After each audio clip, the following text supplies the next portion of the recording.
भारतीय नारी अद्वितीय है और मेरे इस भरोसे को कोई अभी तक तोड़ नहीं पाया है। जिस किसी भी भारतीय नारी से मैं मिला हूँ, मेरा भरोसा और बढ़ा है। बच्चों का कोई ध्यान से उनका पालन पोषण नहीं हो रहा है, तो जब वो बड़े होंगे तो क्या संस्कार मिलेगा उनको, बताइए। ये तो हमारे यहाँ शब्द ही नहीं है। नहीं है, हमारे यहाँ तलाक नाम का शब्द ही नहीं है संस्कृति में, क्योंकि ऐसा अकल्पनीय था, लोगों के जीवन में था ही नहीं। शब्द तो कोई तब आएगा जब कोई उपयोग हो रहा हो। जब उपयोग ही नहीं हो रहा था, जीवन में उसकी उपयोगिता ही कहीं नहीं थी, तो शब्द ही नहीं बना। तो वेरिफिकेशन, एक्नॉलेजमेंट आनी जरूरी थी एक मनुष्य के रूप में। अमूर्त रूप में हमने पुस्तक में पढ़ लिया, कहीं देख लिया, उससे बात नहीं बनती थी। बात वही की वही है। तो जब हमारे गुरु देते हैं तो वही ज्ञान होता है, और कोई और वही बात बोल दे तो वो सूचना होती है, ज्ञान नहीं होता है, क्योंकि वहाँ संबंध नहीं है। क्या बात। जैसे आप बोल रही हैं, माँ से बच्चा सीखता है, क्यों? भरोसा है संबंध का। प्रश्न करते जाएंगे तो आप अपने आप को सनातनी स्वयं ही घोषित कर लेंगे जी। किसी की आवश्यकता ही नहीं है उसमें। क्यों जाते हैं गुरु के पास? केवल वेरिफिकेशन के लिए कि जो मैंने जाना है वो सही है कि नहीं, उसमें कुछ रह तो नहीं गया है कि कहीं कुछ। इतने से वेरिफिकेशन के लिए से हमने श्रृंगार किया, तो हम दर्पण के सामने किस लिए जाते हैं? देखने के लिए ना कि सही जगह हुआ है, सब ठीक ठाक है। बिल्कुल ऐसे ही गुरु के पास हम स्वरूप देखने के लिए जाते हैं। उसकी अनुभूति पूर्णता में की जा सकती है। अनुभूति तो की जा सकती है, हर एक प्रेम में की जा सकती है। जीव जंतु सब ईश्वर का अनुभव करते हैं, लेकिन ये एक ऐसा फॉर्म है जिसमें पूर्णता की अनुभूति की है। उसका जो पूर्णावतार है वो अनुभूत किया जा सकता है, इसलिए कृष्ण को पूर्णावतार कहा। नमस्कार। ओहो भाग्य हमारे कि आज हमारे बीच दर्पण आश्रम के गुरुजी, गुरु नंद किशोर जी विराजमान हैं, और इनकी उपस्थिति में मेरी कुछ जिज्ञासाएं जाग उठी हैं। मैं क्यों, जब भी आम जिंदगी में कई घटनाएं जब हम देखते हैं तो हमें लगता है ऐसा क्यों हो रहा है, होती है, पर जब आप ऐसे महापुरुष से मिलते हैं तो अपने आप वो जिज्ञासाएं जो हैं वो और प्रबल हो जाती है। तो आज गुरुजी हम आपसे बातचीत करेंगे। कुछ जिज्ञासाएं मेरे मन में हैं, जो कभी तो लगता है हाँ ठीक है, कई बार लगता है ये जिज्ञासाएं है या बेवकूफ़ी है। तो गुरु के आगे कुछ भी बेवकूफ़ी नहीं होती है, क्योंकि वो आपके जो भी भ्रम होता है उसको बड़े अच्छे तरीके से निवारण कर देते हैं। मैं बहुत खुश हूँ कि आज गुरुजी से मुलाकात हो रही है, और गुरुजी उम्मीद है जो प्रश्न मैं पूछूंगी उसे आप बेवकूफ़ी नहीं समझेंगे। वैदुष्य की मूर्ति जो श्री जी, जैसा कि मैं कहता हूँ कि भारतीय नारी अद्वितीय है और मेरे इस भरोसे को कोई अभी तक तोड़ नहीं पाया है। जिस किसी भी भारतीय नारी से मैं मिला हूँ, मेरा भरोसा और बढ़ा है। जयश्री जी से मिलकर भी वो और भी बढ़ गया है। इतनी सारी फिल्मों में उन्होंने काम किया, कितने सारे नाटकों में अभिनय किया, कितने सारे लोगों को शिक्षित दीक्षित किया। उसके उपरांत वही सहजता, वही भोलापन, वही देने का भाव, इसी को तो हम भारतीय नारी कहते हैं। तो ये मेरा सौभाग्य है कि आज हम उन्हीं के साथ चर्चा कर रहे हैं। गुरुजी, ये तो मेरी खुशकिस्मती है कि आप ऐसे शब्द मेरे बारे में बोल रहे हैं, पर सच्चाई तो ये है कि हम चाहे कुछ भी सोच लें, कुछ भी कर लें, एक जगह पे हम आते हैं और सोचते हैं नहीं, ये तो इससे आगे जानना बहुत ज़रूरी है। और आपने जो भारतीय नारी के लिए कहा, आप बिल्कुल सही कह रहे हैं, क्योंकि हम आम बातचीत में कई बार जब कुछ काउंसलिंग वगैरह की बात होती है तो जब आते हैं, मैंने कहा देखो, पहली बात तो हम अपने घर में रहते हैं, बेटी, बड़ी बहन, ठीक है, या छोटी बहन, किसी की भांजी, किसी की भतीजी, इस तरह से रहते हैं। पर जब हमारा जो भारत है, इसमें एक लड़की जब उसका ब्याह हो जाता है तो एकदम से वो बेटी, दीदी, छोटी बहन से सिर्फ पत्नी ही नहीं, किसी की भाभी बन जाती है, किसी की ताई बन जाती है, किसी की चाची बन जाती है। और मैं तो कहती हूँ कि ये जो रिश्ता सिर्फ एक इंसान से नहीं होता है। माँ बाप जो है, जो सासू माँ ससुर जो बनते हैं, पिता तुल्य होते हैं, पिता ही होते हैं, पर बाकी सबसे रिश्ता हो जाता है। इसीलिए पता नहीं, ये एक जिज्ञासा है जो मैं पूछना भी चाहूंगी। यहाँ पर जो डिवोर्स रेट है कंपैरेटिवली कम है, पर आजकल पता नहीं क्यों असहिष्णुता जो है ना, इंटॉलरेंस जिसको कहते हैं, कई बार लोग मुझे बोलते हैं no no it is like, I said no, intolerance बढ़ गई है। आज जो हो रहा है, पिछले जमाने में भी वही हुआ करता था, but then it was the give some time everything becomes all. मैंने कहा रिश्ता कोई गाजर का हलवा नहीं है। मैं हमेशा a mother she takes struggle, इतना स्ट्रगल। गुरुजी, मैं हमेशा कहती हूँ सबसे बड़ा स्ट्रगल तो उस माँ का है जो 280 दिन बच्चे को अपने वूम में, अपने घर में रख के उसको जन्म देती है, उसके बाद वो पालती है। इससे बड़ा स्ट्रगल और क्या हो सकता है कि एक नए जीव को आप दुनिया में लाए हैं। उसके आगे तो कोई भी स्ट्रगल मेरे हिसाब से नहीं है। तो ये जो आजकल जैसे आपने कहा कि बदल रहा है, जो बहुत, इससे पहले हम बातचीत कर रहे थे, तो क्या ये असहिष्णुता जिसे कहते हैं, इनटॉलरेंस, नो पेशेंस, इसकी कमी से अभी ये हाल हो रहा है या कुछ और? देखिए, जैसा मैंने कहा कि एक भारतीय नारी की चिंता हमेशा परिवार को लेकर होती है। जी, मूल में परिवार होता है। बिल्कुल। और ये जो आपने बात कही है, इसका कारण हमारी शिक्षा है। ये जो हमें असहिष्णुता दिखती है, तो हम जिस माध्यम से शिक्षा ग्रहण करते हैं, जो उसकी कंटेंट होती है, उसमें कहीं ना कहीं बैकग्राउंड की छाप होती है। तो जैसे हम आजकल जो भी समृद्ध परिवारों के बच्चे हैं, लोअर मिडिल क्लास से लेकर अपर मिडिल क्लास और हाई क्लास जैसे डिवाइड करते हैं लोग, उसमें ये हो गया है कि माध्यम है अंग्रेजी शिक्षा का। तो उसमें जो उसके पीछे का संस्कार है वो साथ में आता है। और रिलीजन्स में ऐसा माना जाता है कि एक ही जन्म में सब कुछ कर लो, इसके बाद आपको कुछ नहीं करना है, फिर आप इंतज़ार करेंगे जब आपका लिबरेशन होगा, एक मोमेंट आएगा, तब तक आपके लिए लाइफ दोबारा नहीं है। तो उसके वजह से वो जो छाप पड़ी हुई है, उसमें सबको ये लग रहा है कि सब कुछ जो भी कंज्यूम करना है अभी कर लो, इसलिए वो संघर्ष उत्पन्न होता है। लेकिन अगर हमारी सनातनी शिक्षा पद्धति से अपनी भाषाओं में शिक्षा हुई हो, दीक्षा हुई हो, तो वो एक सनातनता का भाव रहता है कि जीवन तो अनंत है, ये तो चलता ही जा रहा है। आज हम जन्मे हैं, फिर ये वस्त्र की तरह से शरीर निकलेंगे, फिर दोबारा जन्म होगा। तो कोई हड़बड़ी नहीं है, कोई जल्दी नहीं है, एक धैर्य होता है उससे। तो उस धैर्य की कमी वो संस्कार नहीं होने से हो रही है। इसलिए जैसा आपने बोला कि गिव सम टाइम, अरे सम टाइम तो तब दें जब उनके मन में हो कि इट इज पेरेनियल, हमें फिर जन्म लेना है, फिर हम भाई बहन होंगे, पति पत्नी होंगे, कुछ भी होंगे, रिश्तों में बंधे होंगे किसी तरह से, क्योंकि जो हम यहाँ पे करके जाते हैं वही तो फिर हमें नेक्स्ट जन्म में हमारी यात्रा पूरी होती है। तो जितने भी सनातन शास्त्र हैं वो पुनरपि जन्म की बात करते हैं कि बार बार जन्म होता है, लेकिन वो इतना बोलते हैं कि खाली उसका बोध रहे आपको, तो फिर आपको समस्या नहीं होगी। तो इसके लिए ये बहुत आवश्यक है कि उनकी प्राथमिकताएं उनको स्पष्ट की जाए। तो संबंध, जैसे उसको कहते हैं समबंध, वो जो बंध है वो नेगेटिव सेंस में नहीं है, आत्मीयता का बंध है। बिल्कुल। अब आत्मीयता गुरुजी वही है ना जो आत्मा से जुड़ा हुआ हो, तभी तो आत्मीयता होती है। बिना आत्मा के कैसे जुड़ सकते हैं? तो सब आत्मीय ही है, तो आत्मीय है तो उसमें थोड़ा समय वो तब दे पाएंगे जब उनको लगेगा कि निरंतरता है इसमें। तो इसलिए वो संस्कार देना कि संबंधों का क्रम क्या है। जैसे आत्मीय संबंध, पहला आत्मीय संबंध है गुरु और शिष्य का, उसके बाद दूसरा आत्मीय संबंध है पति पत्नी अथवा तो प्रेमी प्रेमिका का। ये छूट हमारे यहाँ दी गई है, जहाँ से परंपरा आरंभ होती है, संसार आरंभ होता है। तो गुरु शिष्य का जो संबंध है वो अस्तित्व का संबंध है, it is the relationship of existence. और ये जो पति पत्नी और प्रेमी प्रेमिका का संबंध है वो सृष्टि के आरंभ का संबंध है। तो इन दोनों में ये अंतर है, लेकिन क्रम वही है।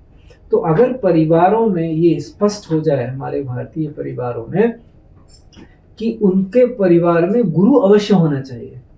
और गुरु कोई व्यक्ति नहीं होता है, लेकिन बिना किसी व्यक्ति को गुरु बनाए हमें मोक्ष प्राप्त नहीं होता है। चॉइस हमारी अपनी होती है, हमें किस में दिख रहा है, लेकिन उस संबंधों का क्रम बिठाने के लिए, क्योंकि आप समझो इसको ऐसे कि मान लो पति पत्नी में, जैसा कि आजकल हो रहा है कि पति कह रहा है दक्षिण चलो, पत्नी बोलती है उत्तर चलो, तो निर्णय कैसे होगा कि उन दोनों के हित में किस दिशा में जाना ठीक है।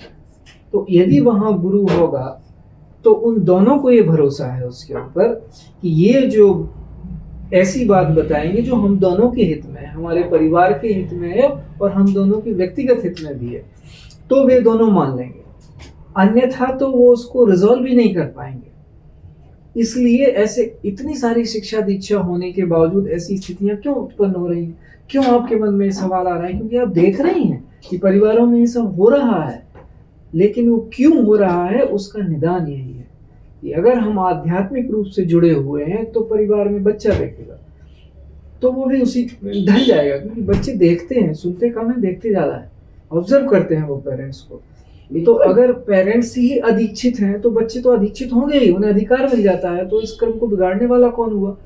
तो ये जो परंपरा हमारी चली आ रही है उसमें सबका हित समाहित है कि आप क्रम, संबंधों का क्रम यथावत रहने देने के लिए इसको करते चले जाएं और उससे आपको सुख की प्राप्ति होगी, शांति की प्राप्ति होगी। तो ये फिर जो विद्वेष है आपस में, एक दूसरे को ना समझना, समय देना, क्योंकि जब उनको पता चल जाएगा कि ये तो जन्म जन्म की यात्रा है तो समय देने में आसानी होगी। आप सोचिए कोई कम पूंजी है तो लगेगा ही इसका कौन उपयोग कर ले, लेकिन अगर पूंजी अनंत है तो क्या फर्क पड़ता है कि हमने किसी को 2 घंटे दे दिए, 4 घंटे दे दिए, तो वो मूल्यवत्ता उसकी फिर बनी रहती है। उस समय की का मूल्य भी समझते हैं लोग, क्योंकि उस प्राप्ति हो उससे कुछ स्पष्टता आती है, अन्यथा तो बात बनती नहीं है। तो इसलिए हमें ये हमेशा ध्यान रखना है कि अगर हम संबंधों की बात कर रहे हैं तो हमें उनका क्रम भी समझना चाहिए। विश्व में केवल और केवल भारतीय संस्कृति एक ऐसी है जो अक्षर संस्कृति है, अन्य संस्कृतियां शब्द संस्कृति हैं। बिल्कुल सही कह रहे हैं आप। तो हमें वो, हमारे ऊपर वो दायित्व तो है, और हम कहते हैं कि वो घर में माँ, बहन, बेटी, पत्नी, बहू जो भी है वो पूरा परिवार, वहाँ भारतीय नारी और आध्यात्मिक गुरु, ये 2 समानांतर चलने वाले शिखर हैं जो पूरे संसार को समरसता की ओर ले जाने में सक्षम है। गुरुजी, तो जब मैं पढ़ाती थी तो मैं हमेशा अपने बच्चों को बोलती थी कि देखो ये टाइम है, शाम को मुझे लेसन प्लान बना है, जल्दी जल्दी जल्दी खाना खाकर सो जाओ, उठो, होमवर्क करा दूंगी मैं, उसके बाद जाओ खेलो, के आके in the mean time I to do my कल क्या करना है, लेसन प्लान बना के जस्ट गो थ्रू। मैं अपना ही सब्जेक्ट पढ़ाती थी, फिजियोलॉजी, बायोलॉजी एंड थिएटर, तो वो तो जाना है, थिएटर में तो कुछ पढ़ाना नहीं है, जो you have to be वही क्या गुरु, you have to be with them only। से कर देती थी। मैंने कहा नहीं, तुम दोनों के लिए मैं इतने सारे बच्चों को जेपरेडी में नहीं डाल सकती हूँ, चलो। एंड द टाइम थिएटर करती थी, ठीक है, but the time I took television seriously, उस वक्त मेरा था नहीं, मेरे बच्चों के एग्जाम्स है, अभी मैं ये कॉन्ट्रैक्ट नहीं करूँगी। थोड़ी बड़ी होकर बोलती थी मम्मा पहले तो तुम, मैंने कहा प्रायोरिटी जिंदगी की सही होनी चाहिए। अगर वो प्रायोरिटी नहीं है आपका कि किस वक्त क्या करना है, किस वक्त नहीं करना है, बच्चे हैं, आप भगवान का इतना पूजा पाठ कर रहे हो कि बच्चे बेचारे भूखे हैं और आप वो, तो फिर दैट इज नो पूजा और दैट इज नो भक्ति। बच्चा, your priority 1 is to look after the baby। तो जब आप बोल रहे थे ना परिवार, जो भारतीय नारी, कई बार मेरे साथ होता है जब मुझे, मैंने कहा look, my children, my home and my husband in that order। तो कई हैं बोलते हैं गलत बोलती हो, नहीं हस्बैंड। मैंने कहा क्यों भाई, जिसे मैं दुनिया में लाई हूँ, सबसे बड़ी जिम्मेदारी तो उसी की है ना मेरे लिए। I have brought this child into this world, I am solely responsible for his or her welfare। Home I have, why I have a home? Because I have a husband, that is why I have a home। Priority changes when you have your children at that time, because he is born somewhere else। मेरे संस्कार, उनके संस्कार, ये घर है जिसमें दोनों के संस्कार चलेंगे।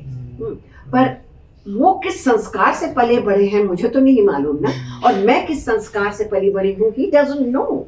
There has to be a mid path. मैं गुरुजी कईयों को देखा है, कई घरों में मैंने देखा है, इसलिए मेरी जिज्ञासा बहुत ये है कि जो पत्नी है वो पूजा मतलब संबंधों को बहुत ज्यादा, आत्मीयता संबंधों को बहुत उच्च कोटि में प्रायोरिटी देती है, वेयर एज जो उसका लाइफ पार्टनर है द हस्बैंड उनके अंदर जो कर दिया, ऐसा बोल दिया, झूठ बोल दिया, ये हो गया वो हो गया, कलह का तो विषय वो हो जाता है। दोनों ही अगर एक किस्म के हो गए कम बोल देते हैं, हाँ भाई आज इसको बेवकूफ बनाया, आज उसको आज ये, तब तो कोई कलह का मतलब डिस्पैरिटी की तो बात ही नहीं है। डिस्पैरिटी तब होती है व्हेन वन पर्सन संस्कार जो हम बोलते हैं भारतीयता है और दूसरे का संस्कार भारतीय नहीं है, जो हुआ काम में हम बहुत अच्छे हैं पर बाकी चीजों में फिर तो डिस्पैरिटी होती है ना, और ये बच्चों पर भी उसका इफेक्ट जाता है। क्या करें, unless and until one should have a very very strong belief. नहीं गुरुजी जी जब तक ना स्ट्रॉन्ग बिलीफ हो तो फिर तो आजकल हो यही रहा है जो है ना, चिल्ड्रन वो स्ट्रॉन्ग बिलीफ नहीं है जो देख रहे हैं। और आज बच्चों को ना मैंने देखे हैं, कई ऑफिस में काम करते हैं, घर में आके पूरा टाइम बच्चों को देते हैं, बड़ों को अपने सास ससुर सबकी सेवा करते हैं, पर कई जगह बोलने के लिए बहुत हम ये करते हैं तो कुछ नहीं, बच्चों का कोई ध्यान से उनका पालन पोषण नहीं हो रहा है, तो जब वो बड़े होंगे तो क्या संस्कार मिलेगा उनको, बताइए। यस, सो इसमें 2-3 प्रश्न हैं। एक तो ये है कि पत्नी पति को प्राथमिक स्थान दे अथवा तो माँ बच्चे को प्राथमिक स्थान दे। जी एक जी। दूसरा, ये सब जो हो रहा है वो ऐसा क्यों हो रहा है? देखिए, पहले मैं शास्त्र मत बताता हूँ आपको, फिर यथार्थ भी बताता हूँ कैसे। तो जब राम को वनवास मिला तो कैकेयी ने बोला सीता को कि आप वल्कल वस्त्र पहनिए।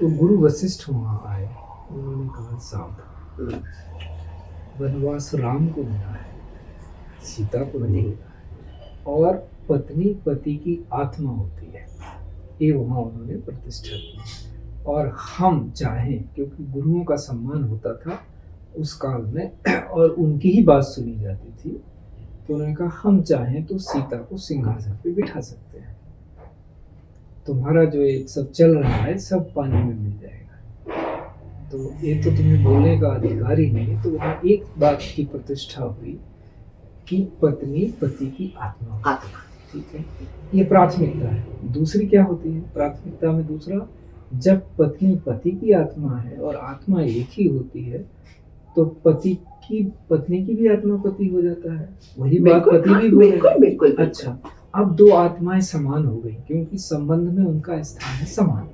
अब आप कल्पना करो कि 2 आत्माएं जो सम हैं, जिनमें बराबर की शक्ति है, अगर वो किसी भ्रमवश कोलाइड हो गई तो विवेक कौन दिखाएगा वहां? इसलिए कहा गया है कि जब तक वो महात्मा नहीं बन जाते, देखिए शब्द है आत्मा, महात्मा, परमात्मा, तो अगर ये आत्माएं महात्मा बन गई तब तो वो सबको संजो लेंगे, अपने पूरा परिवार, संसार, सब कुछ।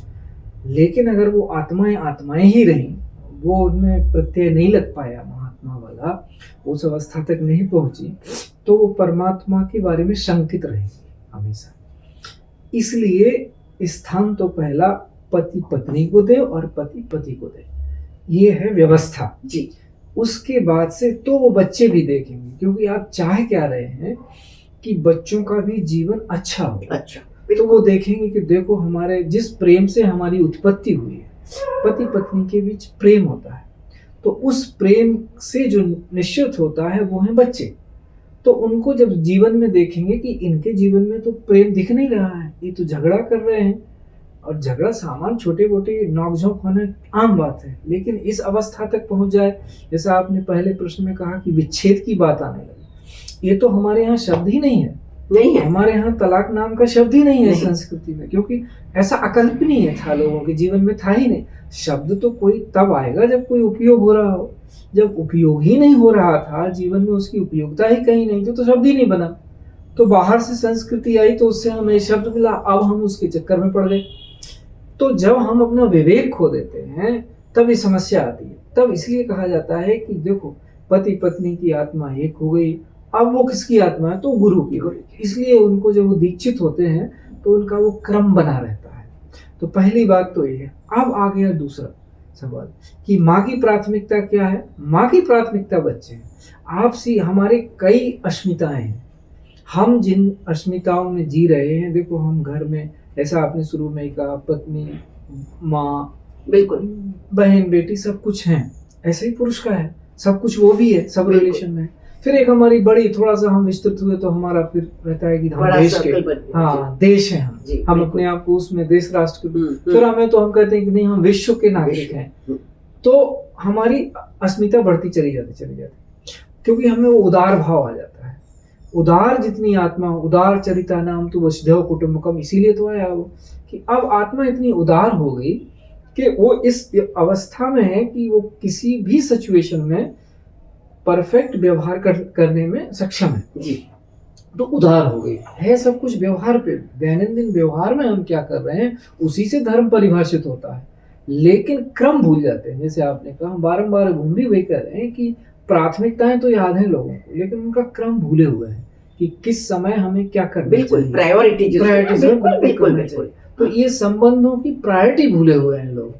तो फिर उनको क्या लगता है कि बिलीफ और ट्रस्ट, दो में अंतर नहीं समझ पाते। बिलीफ आप अकेले बैठ के भी कर सकते हैं, जो भी करना जी चाहिए, जी जी जी, ठीक है, लेकिन बट ट्रस्ट के लिए दो का होना दो का जरूरी होना है। बहुत जरूरी है, बिल्कुल। और हमारा जो धर्म है वो ट्रस्ट पे Trust पर आधारित चलता है, है, बिलीफ पे belief पे आधारित नहीं। नहीं है। राइट, तो हम में सेपरेशन पॉसिबिलिटी नहीं है। बिल्कुल, हम ये कहते हैं बिल्कुल। कि हम हाँ। भगवान से अलग हो ही नहीं सकते।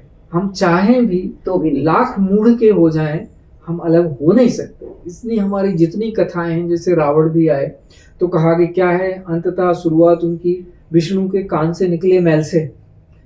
तो आप अलग नहीं हो सकते, आप कुछ भी कर लीजिए, सेपरेशन नहीं है। हाँ, आपकी अवस्था भेद हो सकती है, कभी आप मूढ़ हो जाएं, कभी विक्षिप्त हो जाएं, कभी क्षिप्त हो जाएं, कभी निरुद्ध, कभी एकाग्र, लेकिन अलग तो नहीं हो सकते। नहीं, बिल्कुल।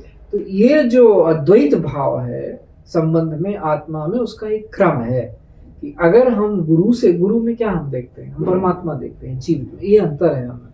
हम कहते हैं कि हमारे गुरु, जो हमने जिसको गुरु जाना, पहचाना और फिर माना, वही साक्षात परमात्मा है। हमें नहीं पता कौन परमात्मा है, हमने नहीं देखा, लेकिन इनसे मैंने सब कुछ अनुभूति पाई है। ये जब तक ये जीवन में नहीं थे, मैं सब कुछ जानता था, ऐसा कुछ नहीं था जो मैं नहीं जानता था।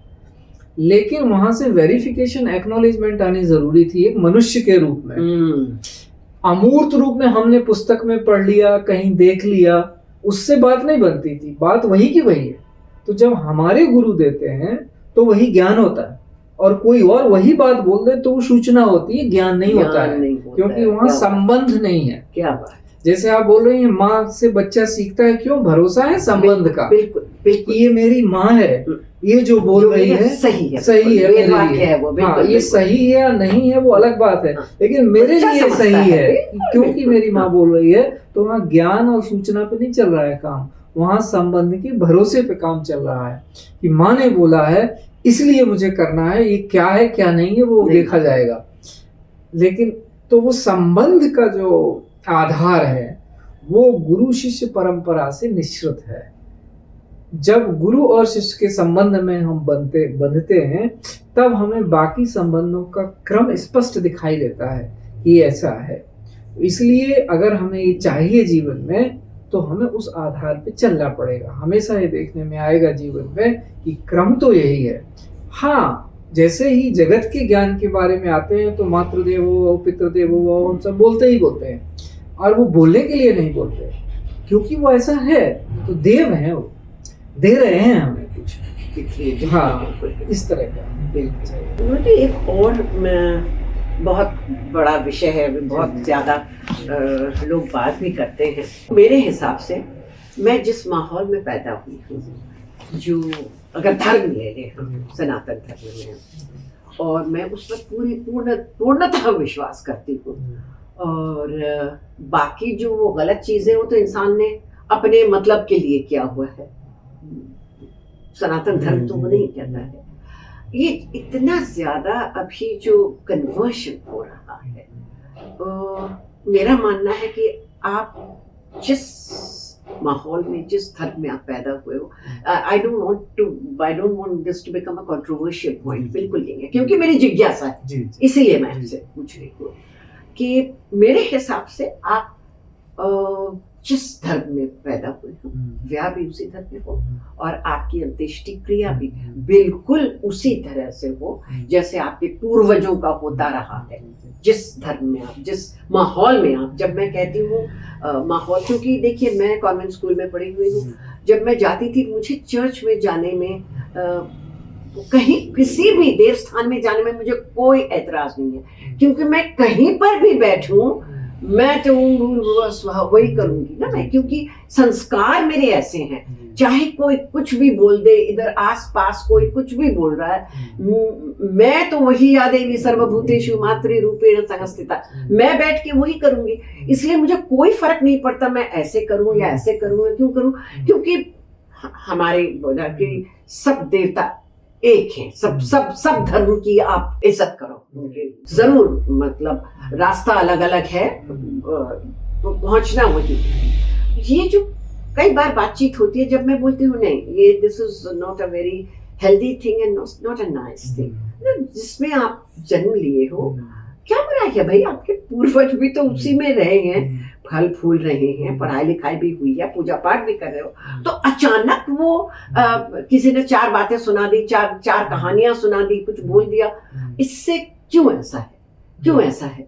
कई बार मेरे मन में आया कि हो सकता है जब हम छोटे थे तो हर दिन संध्या जब देते हैं तो मेरी दादी खासकर वो बैठ के बोलती थोड़ी देर आंख बंद करके, तब नहीं पता था ये मेडिटेशन है या क्या है कि क्या है, बंद करके आंख बंद करके अपने इष्ट देवता को याद करो। अब इष्ट देवता माँ काली को माने, कोई गणेश जी को माने, कोई शिव जी को माने, जो भी है इष्ट देवता तो मन करो, तो वो आधा घंटा 1 घंटा, कई बार लगता है भूख लग रही है उठ जाए, मैं अपनी बात कर रही हूँ, उठ जाए फिर देखिए सबका है, नहीं दिस इज डिसिप्लिन। मैंने शुरू किया था वो डिसिप्लिन की वजह से कि नहीं, इस वक्त ऐसे पालथी मार के बैठना है, और आधा घंटा दादी देखती थी कि हाँ भाई वो जाप कर रही है, वो हम भी जाए, चलो शुरू करते करते वो आदत सी बन गई है।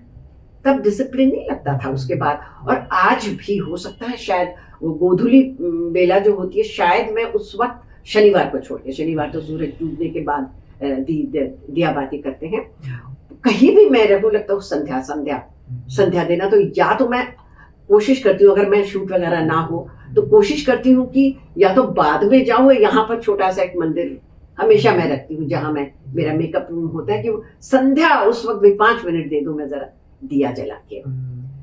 भगवान ने नहीं कहा, भगवान ने तो कहा मैं हर जगह हूँ, जब भी पूजा करो वो करो, पर एक इंसान जो सीखता आया है, लगता है कि नहीं इसी वक्त करना चाहिए, वो कई लोगों ने कहा कि नहीं फिर क्या फायदा, भगवान तो हर जगह, मैंने बिल्कुल हर जगह है, बैठ के मैं कर लूं, पर एक वो रिचुअल कहते हैं ना, I am not a very ritualistic person Guruji, I am more of a spiritualistic person. मैं आई मीन अपना मन चंगा तो कठौती में Ganga, I believe in it. पर ये जो हो रहा है, क्या किस लिए लोग बहक जाते हैं, और ये I don't want it to be a controversial, मैं सच बताऊं, ये मेरी जिज्ञासा इसलिए क्योंकि हर कोई, मैं ये नहीं कहती हूँ कि सिर्फ सनातनी नहीं बदले, कोई भी नहीं बदले, जिसमें जहाँ जिस धर्म में पैदा हुए हो भाई, अपने धर्म को इज्जत करो, जो तुम्हारे हैं उधर सबकी इज्जत करो, पर किसी को चेंज करने के लिए बहकाओ मत। ये बड़ा प्रश्न है और ये चल रहा है संसार में, तो इसको हम मूल में देखना होगा हमें, इसको जानने के लिए कि धर्म केवल एक ही है, बाकी इसको धर्म नहीं कहते, उनके नाम है। हमारे तो सनातन धर्म इज द ओल्डेस्ट जिसको कहते हैं, फिर नहीं, मेरा कहने का मतलब था कि जिसमें पैदा हुए जो कि उसमें रहो। समझ गया मैं आपका प्रश्न। तो धर्म जो है, क्योंकि जब हम संवाद करते हैं, संवाद के 4 स्तर होते हैं जी। पहला स्तर होता है वैखरी भाषा में, जो हम और आप कर रहे हैं जी। इसमें हम मुंह से बोलते हैं, आप कान से सुनती हैं जी। और उल्टा आप मुंह से बोलेंगे, हम कान से सुनेंगे, और उससे हमारे अंदर जो वाइब्रेशन होता है उसके अनुसार हम बोलते हैं जी। ठीक है। ताकि दूसरों के साथ भी यही होना है, जो सुनेंगे वो भी ऐसा ही करने वाले हैं। तो ये है पहला और सबसे रूडिमेंट्री स्टेट है, ये डिफाइंड स्टेट नहीं है ये संवाद की। तो इस संवाद में भाषा का बहुत बड़ा महत्व है। भाषा कैसी वो एक बात अलग है, भाषा कौन उसका भी महत्व है। जैसे हम हिंदी में बात करते हैं, जी अंग्रेजी में बात करेंगे तो भाषा बदलेगी और उसका स्टाइल भी बदलेगा, कम्युनिकेशन का स्टाइल भी बदलेगा, थोड़ा थोड़ा अंतर आएगा। जी तो भाषा का अंतर है। तो इसमें जब हम शब्द इस्तेमाल करते हैं तो हमें बहुत सावधान होना होता है। जैसे धर्म कहते हैं तो केवल सनातन धर्म ही धर्म जी है, बिल्कुल सनातन, मैं पूरी तरह से मैं खुद भी मैं मानती हूँ वो एक फिर रिलीजन है, फिर हाँ। मजहब है, हाँ पंथ हैं, संप्रदाय हैं, उनके अपने अपने एक काल विशेष में वो उत्पन्न हुए। आप इसको ऐसे देखिए, सनातन का अर्थ होता है जिसका ना आदि है, never ending, which is here and now. ये दूसरा वाला है वो भूल जाते हैं लोग। आदि और अंतहीन जब कहते हैं तो कल्पना एक छलांग मारती है कि बहुत पुराना है और आगे कभी खत्म नहीं होना है। सही है, लेकिन ये जो बहुत पुराना है और खत्म नहीं होना है वो अभी और यही तो है। बिल्कुल, पुराना कैसे होगा? हाँ, ये तो आदि मतलब हाँ, आदि काल से मेरे हिसाब से तो मनुष्य में नहीं था तब से सनातन था। हाँ, तो वो ये होने से जब लोगों को ये नहीं है, तो जो ये बीच में उत्पन्न हुए, तो अगर उनमें कोई ज्ञानी पुरुष उत्पन्न हो गया तो हम उसको रोक तो नहीं सकते नहीं। कि अगर वो सनातनी होना चाहता है बिल्कुल हो जाए, हाँ। हम रोक नहीं सकते। हाँ। लेकिन आप अगर इसको रिवर्स में बोलो कि कोई बड़ा था, सनातनी था, आदि अंतहीन है और वो पिग्मी बनना चाहता है, यही हुआ ना भाई। हम कह रहे इतनी लंबी रेखा है कि इसका ना आदि है ना अंत है, और बाकी सबका आदि तो है कम से कम। सब बोल ही रहे हैं कि हमारा इस उम्र में 1500 साल, 2000 साल जो कहाँ से आरंभ हुआ, वो खुद ही बोल रहे हैं कि हमारा तब से आरंभ है, हम सनातन नहीं है। तो वो अज्ञान जब दूर होगा और कोई कहता है नहीं अब हम समझ गए कि नहीं नहीं हम भी उसी में होना चाहते हैं, तो हम फिर उनका अधिकार है कि कोई अगर हमें ज्वाइन करना चाह रहा है, हम मतलब सनातन को बनना चाह रहा है, तो यही तो हमारी शिक्षा का हेतु भी है कि हमारा विस्तार हो, हम उदार हो। तो हम उनको ना तो नहीं कह सकते, और यहाँ कोई रिचुअल भी नहीं है। आपने अगर मान लिया, जान लिया और अपने आप से बोल दिया कि हम सनातनी हैं तो हो गया। किसी को कोई सर्टिफिकेट नहीं मांग रहे हैं, कुछ रिचुअल भी नहीं करना है, आपको केवल अपने मन में मानना है कि जान गए, आप पहचान गए, इसलिए आप मान गए कि नहीं हम ऐसे कैसे हो सकता है कि किसी काल विशेष में हम उत्पन्न हुए, उसके पहले कहाँ थे। तो आप अगर शुद्ध होगी चेतना तो आप प्रश्न करेंगे अपने आप से, प्रश्न करते जाएंगे तो आप अपने आप को सनातनी स्वयं ही घोषित कर लेंगे। किसी की आवश्यकता ही नहीं है उसमें। आवश्यकता क्यों जाते हैं गुरु के पास? केवल वेरिफिकेशन के लिए कि जो मैंने जाना है वो सही है कि नहीं, उसमें कुछ रह तो नहीं गया है कि कहीं कुछ। इतने से वेरिफिकेशन के लिए से हमने श्रृंगार किया, तो हम दर्पण के सामने किस लिए जाते हैं? देखने के लिए ना कि सही जगह हुआ है, सब ठीक ठाक है। बिल्कुल ऐसे ही गुरु के पास हम स्वरूप देखने के लिए जाते हैं कि जो स्वरूप हमने जाना है वो सही है कि नहीं है। एक वेरिफिकेशन चाहिए, और वो केवल जीवित व्यक्ति ही, एक जीवित व्यक्ति ही दूसरे जीवित व्यक्ति को दे सकता है। इसलिए तमाम गुरु जो हो चुके हैं, जो देहस्थ नहीं है, उनको मानने पे ये खतरा रहता है कि हमारा ट्रस्ट बिलीफ में बदल जाता है। इसलिए उससे बचना चाहिए। जीवित गुरु की ही तलाश में हमें, भले आप एक क्षण के लिए मिले, वो महत्वपूर्ण नहीं है, वो तो सौभाग्य होता है कि किसी को ज्यादा समय मिल जाए, लेकिन एक क्षण मिलना आवश्यक है। जीवित व्यक्ति के रूप में, हमारा शिष्य के रूप में और उनका गुरु के रूप में कम से कम एक बार साक्षात दर्शन आवश्यक है, ताकि भ्रम न रहे। अन्यथा बिलीफ में परिवर्तित हो जाता है, भ्रम हो जाता है कि पता नहीं थे, कैसे थे या नहीं थे, क्या है, कहाँ पे लिखा है, सुनी हुई बात सी लगेगी। बिल्कुल। तो ये जो हो जाता है, तो ये तो जब कोई लंबा चलता है और वो उसका विकास होता है, तो वो उसकी चेतना खुली और उसने जान लिया कि नहीं ऐसा तो हो नहीं सकता कि हम काल विशेष में पैदा हुए, तो उसको वो छूट रहती है। अब आते हैं इस बात पे कि क्या कोई सनातनी किसी रिलीजन या मजहब में जा सकता है?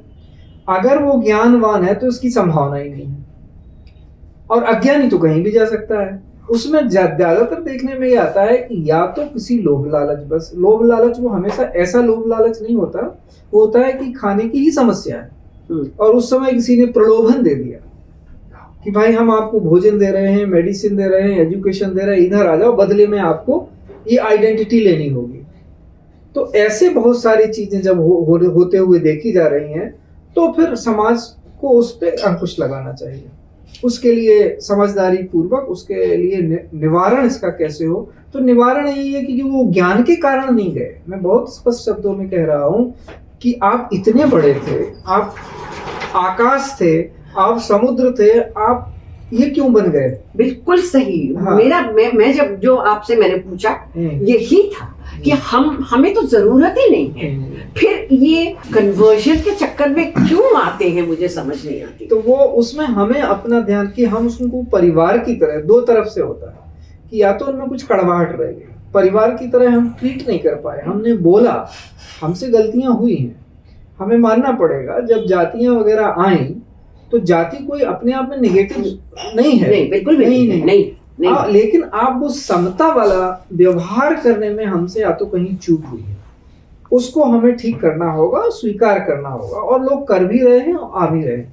लेकिन लोभ लालच वाला जो है वो उनको समझना होगा कि लोभ लालच ही तो है। जब ये कन्वर्जन, ये लोभ लालच, दूसरी तरफ बहुत पैसा है तो वो देते चले जा रहे हैं, इसलिए लोग, अब उनको जरूरत है, क्योंकि भाई हम किसी को भी कोई कितना धार्मिक हो, हमारे यहाँ कहानियां आती हैं, विश्वामित्र सरीखे ऋषि, जब वो व्याध के यहाँ जाते हैं तो उनके बड़ा लंबा उस पर डिस्कशन चलता है।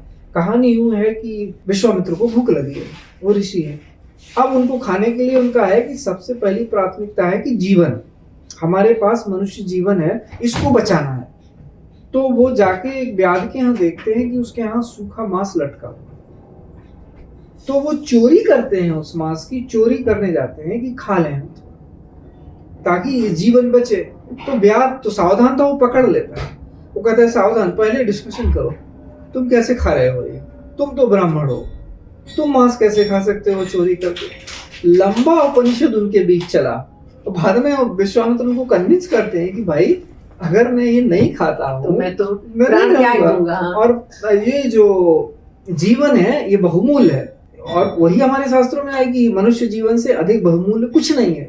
This is the acme of existence. Absolutely. तो उसमें, क्योंकि इसमें क्यों है एक्मी ऑफ द एग्जिस्टेंस, क्योंकि केवल यही एक फ्रेम है जिसमें ईश्वर की अनुभूति इसकी पूर्णता में की जानी संभव है।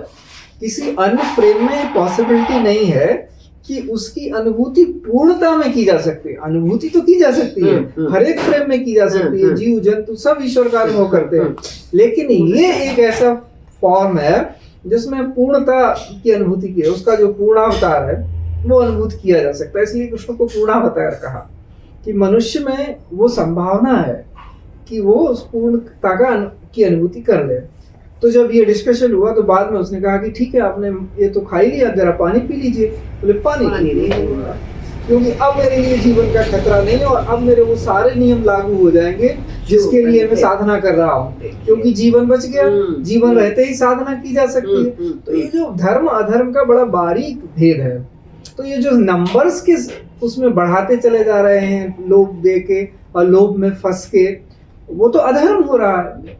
तो वो साक्षात अधर्म है, उसको तो किसी तरह से रोकना चाहिए हमें। कैसे रोकेंगे? तो उसमें हमें अपनापन, पहली बात, जो आपके अपने परिवार के लोग हैं उनको वास्तव में ये अनुभव हमें कराना होगा अपनी गतिविधियों से कि आप हमारे अपने हो, आप में हम में अंतर नहीं है कि आप एक कर्म कर रहे हो। कोई भाई क्या होता है जाति, अब कहाँ जाति रही, कौन सी ऐसी जाति है जिससे विद्वत लोग पैदा नहीं हो रहे हैं? बिल्कुल, अब तो वो चीज रही ही नहीं है। ये तो पहले किया हुआ था, वर्ण बनाए हुए थे जो भी, अभी तो ये राजनीति से जिस दिन जाति हट जाएगी, क्योंकि सब कुछ राजनीति से तय होता है, तो राजनीति में जब तक वो दिखेगी तब तक वो डिस्कोर्स में दिखेगी। और ये जो है ना कि सांप छछूंदर जैसा है कि ना तो उसको आप निगलते बनता है ना उगलते बनता है। बिल्कुल। तो इस अवस्था से संकल्प लेके राजनेताओं को, पूरे राजनीतिक पार्टियां जो हैं उनको इससे अलग आना होगा। ये कैसे संभव है? इस यहीं पे हमारी गुरु शिष्य परंपरा काम आती है कि अगर मान लो सभी पार्टियों के जो अध्यक्ष हैं, कार्यकर्ता हैं, वो एक बार जाएं, सदगुरु सभा में बैठें, ऐसे एक महाकुंभ करें और जिनको वो माने अपनी मति से कि हाँ ये किसी पार्टी विशेष का पक्ष नहीं ले रहे हैं, निष्पक्ष होकर आध्यात्म की, धर्म की और मानवीयता की बात कर रहे हैं, ताकि वैश्विक मानवीयता बची रहे। इनकी केवल और केवल चिंता यही है कि विश्व में, न केवल भारत में, अन्यथा यहाँ तो छोड़ो, अरब इजराइल उधर क्या हो रहा है, इसराइल में कहाँ कहाँ नहीं बिछी हुई है बिसात। तो ये जो चीज है उसके लिए जब तक राजनीति में वो आके एक मत से कह दें कि अब कोई जाति का इस तरह से दोहन नहीं करेगा, क्योंकि एक करेगा तो दूसरा रुक नहीं सकता। वो वहां वही बात आ जाती है ना कि जब शकुनी ने कहा कि अरे पांडव तो धर्म वाले हैं, ये तो रात में अटैक नहीं कर सकते, चलो हम इन पे रात में इनका संहार करते हैं। तो कृष्ण ने कहा कि, अगर मैं थोड़ा सा अलंकारिक भाषा में बोल रहा हूँ, कृष्ण ने कहा कि वो 8 बजे रात में करते हैं तो तुम 12 बजे रात में करो, क्योंकि अधर्म का मतलब नपुंसक होना नहीं है, रूढ़ी फॉलो करना नहीं है।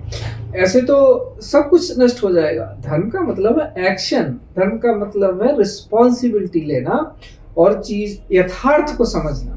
तो इस समय यथार्थ यही है कि जैसे राजनीति के लोग ये चीज समझ लें सही ढंग से कि इसमें ना तो देश का हित है, न संसार का हित है, न समाज का हित है, केवल वोट बैंक का हित है, तो कोई दूसरी चीज ले आए, विकास के नाम पे राजनीति करे, बिल्कुल हाँ, शिक्षा के नाम पे राजनीति करें, विश्व में अपनी पताका फहराने के नाम पे राजनीति करें, शोध के नाम पे राजनीति करें, स्वच्छता के नाम पे राजनीति करें, जो परिवार के नाम पे राजनीति करें कि परिवार कैसे अच्छे हों, तो आपका भाव कैसा है? तो भाव शुद्धता राजनीति में आए तब इस समस्या का निदान हो जाएगा, तभी यह संभव भी है। इसके साथ साथ समाज तो लगा ही हुआ है, काम कर रहा है। समाज में जो प्रबुद्ध लोग होते हैं उनको संभाव का ज्ञान होता ही होता है और वो चाहते हैं हमेशा कि जो बात जैसी है वैसी ही रहे, अच्छे के लिए उसका उपयोग होना चाहिए। तो ये होगा अवश्य और हो भी रहा है, लेकिन जो आपने कहा वो ज्वलंत प्रश्न तो है और यही उसका समाधान भी है कि हम उस समस्या को यथावत समझ पाएं और जो प्रगतिशील काम है वो हम करें। कि भाई अगर समाज में आप कल्पना करो कोई गांव है, वहां पे सबको रोजगार और सबको भोजन मुहैया है, सब कुछ ठीक कर चल रहा है, तो फिर जाति पाति की समस्या आएगी क्यों? किसी ना किसी न्यूनता के कारण ही रिजर्वेशन क्यों दिए जा रहे हैं? कहने कि कुछ उठाना है, इसलिए तो किसी वर्ग विशेष को ऊपर उठाना है कि वो समता के क्षेत्र में आ जाए, समता की सीमा में आ जाए, वो न्यूनता महसूस ना करे। तो ये सारे जब प्रोविजन की आवश्यकता नहीं रहेगी तब फिर इस तरह की जरूरत भी नहीं पड़ेगी कि आप जाति के बारे में करें, तो ये होने नहीं दे रहे हैं। तो देखिए जो फाइनेंशियली जो वीकर सेक्शन है वो कोई भी हो सकता है, वहां तो जाति लाने की कोई जरूरत नहीं है ना, चाहे वो ब्राह्मण हो, चाहे कोई भी हो, चाहे कोई भी हो, स्पेशल स्टेटस देने की क्या जरूरत है? सबको क्या किस लिए किया जाना कि वो बेचारे वहां पर है, उनको थोड़ा उत्थान हो उनका। तो यहाँ तो जातिवाद तो आती नहीं। तो ये जो जितनी भी चीजें हैं उनका एक ही निदान है कि हम उन चीजों की ओर चले आए, जैसा आपने आरंभ किया, जिसको हम अपनी प्राथमिकताएं कहते हैं। तो प्राथमिकता परिवार है कि आपका परिवार स्वस्थ रहे, खुशहाल रहे, उसमें समरसता रहे, सारे संबंध एक दूसरे को आदर दें, प्रेम दें, भरोसा करें। आज संसार में, ये मैंने 25 वर्ष पहले ये बात कही थी कि आगे आने वाले समय में भरोसे की कमी महसूस की जाएगी। तो हम ये कह रहे हैं कि क्या आप मनुष्य पर परमात्मा से अधिक भरोसा कर सकते हैं? मानवता को अगर जीतना है तो उसको मनुष्य पर परमात्मा से अधिक भरोसा करना पड़ेगा। परमात्मा पे बाद में भरोसा करिए, ये प्राथमिकता है। मनुष्य पे आपको पहले भरोसा करना पड़ेगा, तभी आप परमात्मा पे भरोसा कर पाएंगे। अगर आपको एक भी मनुष्य ऐसा नहीं दिख रहा है कि ये परमात्मा की प्रतिमूर्ति है, तो आप कैसे परमात्मा पे भरोसा करेंगे? आप बिलीव करेंगे बस, और बिलीव का कोई हाथ पांव नहीं होता है। आप आज ये बिलीव कर लीजिए, कल वो बिलीव कर लीजिए, आपके व्यवहार में वो उतरेगा ही नहीं। आई लव, मुझे इतना, मैं जिसको कहते हैं ना आंखें को, जो आपने कहा the difference between belief and trust, विश्वास और भरोसा, बिल्कुल सही। आई मीन बिलीफ तो अपने आप भी ठीक है, this is my belief, but is that, even if that belief is worth trustworthy, ये भी तो बात हो जाती है। तो यही होता है कि जब विवेकानंद मिलते हैं रामकृष्ण से तो पहले उनको क्वेश्चन करते हैं और हार्शेस्ट वर्ड्स में बोलते हैं, और यहाँ तक कि आलोचना, बिल्कुल ठीक है, करते हैं। जो कि होता ही है। जब तक आपको शिष्यत्व तो नहीं उतरता तो आप गुरु को शत्रु की तरह देखते हैं, और उसमें कोई बुराई नहीं, इसलिए हमने उसको लिखा भी है ऐसे, शिष्यों का है शिष्य जो, अरि मित्रों का मित्र, गुरुओं का है गुरु वही जो उज्जवल धवल चरित्र। तो चरित्र में उतरता है गुरु, ज्ञान तो अपने आप आता है, चरित्र अपने आप नहीं आता है। चरित्र पे हमें काम करना पड़ता है, चरित्र का निर्माण करना पड़ता है, तब कह पाते हैं कि ये आत्मा नाम सृजाम में हम क्या है, तब आत्मा का सृजन होता है, क्योंकि आत्मा से ही चरित्र का सृजन होता है। और चरित्र दैनंदिन व्यवहार में हम कैसे हैं उस पर आश्रित होता है। हमारा व्यवहार कैसा है, हमारा विवेक कैसा है, हम कैसे चीज़ों को ले रहे हैं, क्या वह मानवीय है। रिलीजन्स की जो आइडेंटिटी है, कोई भी आइडेंटिटी है, आप फेथ की, धर्म की, सारी, मैं सबको बोलता हूँ, वो किस पे आश्रित है कि अगर आप कोई धर्म फॉलो कर रहे हैं, कुछ भी जिसमें आप निमग्न हैं, क्या वो आपको मनुष्य नहीं बनाता? सबसे पहले कौन सा ऐसा रिलीजन, धर्म, मजहब है जो ये कहता है कि नहीं मनुष्य होने की आवश्यकता नहीं? तो जब आप मनुष्य होंगे, मनुष्य की तरह व्यवहार करेंगे, उसके बाद ही तो आप दिव्यत्व की ओर जाएंगे। तो जैसे ही आप सेल्फ रियलाइजेशन का स्टेप ही वही है, आत्म साक्षात्कार। भाई आत्म के रूप में आप कहाँ से आरंभ करते हैं? हम शरीर हैं, हम कहते हैं सहज स्मृति योग में कि हम शरीर हैं, फिर हम मन हैं, फिर हम स्व हैं जिसको सेल्फ या चरित्र कहते हैं, फिर हम आत्मा हैं। तो जब हम गुरु से मिलते हैं तो हमारे आत्मा का प्रकाश हमारे सेल्फ पे पड़ता है, सेल्फ का प्रकाश मन पे पड़ता है, और मन का शरीर पे पड़ता है, तो हम पूरे हो जाते हैं, क्योंकि चारों एक ही है। तो फिर हम वहां से ड्रिवन होने लगते हैं, फिर हम अपनी प्राथमिकताओं से डिगते नहीं हैं। इतना अंतर है, क्योंकि हमें वो प्रतिबद्धता आ जाती है, वो उत्तरदायित्व आ जाता है कि नहीं, ये शरीर तो क्षणभंगुर है, संसार, और हम सनातन है, दोनों चीजें एक साथ हैं। तो जब ये नहीं रहता, जैसे राम को जब वशिष्ठ ने जागृत किया, राम तो परमात्मा ही, लेकिन उनको भी गुरु की आवश्यकता पड़ी, क्योंकि वो क्रम है। परमात्मा कैसे क्रम तोड़ देगा?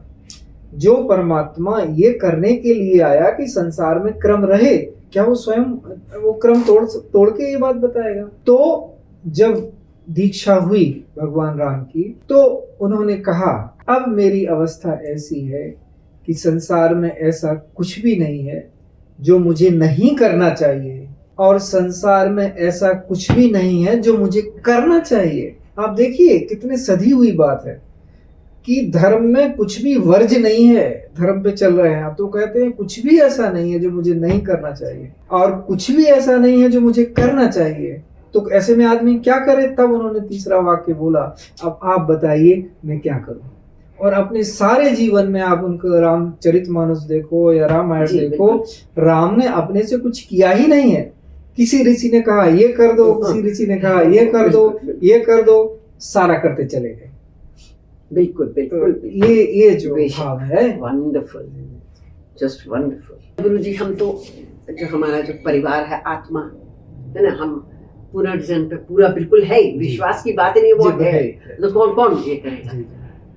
पर सबसे बड़ी चीज है कि पुनर्जन्म जो होता है उसी सोल पर, आज वो माता है, कल वो आपकी बेटी हो सकती है, आपकी सासू माँ हो सकती है, आपकी बहन हो सकती है, पर अच्छा है वो याद नहीं रहता है। हाँ। पर मान लीजिए कई जगह होते हैं कि वो याद आ गया, तो ऐसा कुछ है कि उस इंसान के लिए तो बड़ी तकलीफ वाली चीज होगी ना। मुझे याद है किसी ने ऐसी बातचीत चली थी कि तुम कहती हो कि, मैंने कहा नहीं, मैं तो मानती हूँ इसको कि हमारा ये सोल फैमिली है, आत्मा। आज हम जो आपसे जो, मैं गुरुजी, मैं ये नहीं कह रही, आपसे जो मुलाकात हुई है ना मेरी आज, इसमें भी पिछले जन्म के कुछ संबंध होंगे, बिना उसके तो आपसे भी मुलाकात नहीं होती। तो किसी ने मुझसे पूछा, मैंने कहा देखो मुझे तो बहुत बुरा लगेगा उसके उस जन्म का, वो हस्बैंड था, वाइफ थी उसके जन्म का। मैंने कहा तुम भी तो रही होगी ना, तुम अपने दायरे में क्यों देखती हो कि भाई मैं, ये तो बहुत बुरा होगा, मुझे उसके कितने जन्मों के 10 15 20 जो भी हो जन्मों के जो वाइफ्स होंगे, जब पत्नियां होंगी तो मुझे तो बहुत बुरा लगेगा। मैंने कहा उनको भी तो, वो जो आत्मा है उनको भी तो लगेगा ना, तुम्हारे 20 25 जो क्या है। तो ये जो हमको याद जो नहीं रहता है, और कई लोग बोलते हैं कि हम लास्ट क्या बोलते हैं ट्रांस पुराने इसमें उसमें कितनी सच्चाई है गुरुजी। ये जो पास्ट लाइफ रिग्रेशन जो है साइकियाट्रिस्ट वगैरह जो भी करते हैं, जो भी, क्योंकि मैं डॉक्टर ब्रायन वाइस की किताब है ना, मेनी मास्टर्स मेनी लाइव्स, सारी सीरीज सुनी, वो एक किताब मैं बहुत इंट्रीग हो गई थी, मतलब क्या क्या है ये। और मेरा जो अवचेतन मन जिसको कहते हैं ना, वो सोचता था कि मैं जाके मैं जाऊँ, क्या मैं पास्ट लाइफ रिग्रेशन के लिए जाऊँ, मैं क्या करूँ। फिर मैंने सोचा कि अगर कुछ आज मैं जो हूँ इससे कुछ फर्क होगा तो मेरे लिए तो मैं बहुत ही, मतलब वो जिसको कहते हैं ना मनो साइकोलॉजिकली मैं बिल्कुल शैटर हो जाऊंगी। तो मैंने अपने आप को रोक लिया और अपने पूरे स्वच्छ साफ हो गया, दर्पण बिल्कुल दिख गया। थैंक यू सो मच, आपसे बातचीत करके मतलब इतनी जानकारी मिली। अब क्या बताएं, वक्त है, नहीं तो I could have carried on. There are so many questions are there in my mind. So that's what it is. Thank you जय श्री जी, मुझे भी बहुत अच्छा लगा। और मेरा सौभाग्य जब भी कोई नारी, भारतीय नारी से मेरा संवाद होता है तो मैं बहुत प्रसन्न होता हूँ।